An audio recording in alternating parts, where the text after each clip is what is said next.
It's become increasingly clear that President Trump and Defense Secretary James Mattis have very different realities.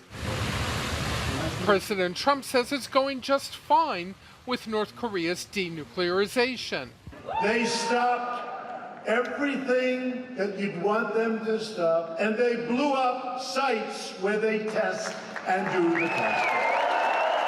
But when Mattis is asked about denuclearization, at the very front end of the process, the detailed negotiations have not begun. I wouldn't expect that at this point. Secretary Mattis looks at things, either they are true or they are not true. Leaving Mattis scrambling to manage the president's off-the-cuff ideas, like forming a new military department. I'm hereby directing the Department of Defense and Pentagon to immediately begin the process necessary to establish a Space Force as the sixth branch of the armed forces. That's a big statement.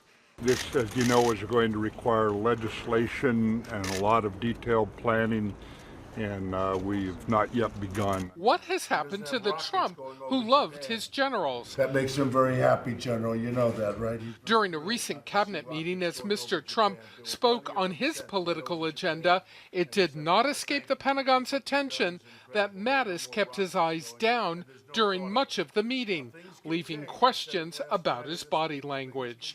Lieutenant General H.R. McMaster forced out as National Security Advisor.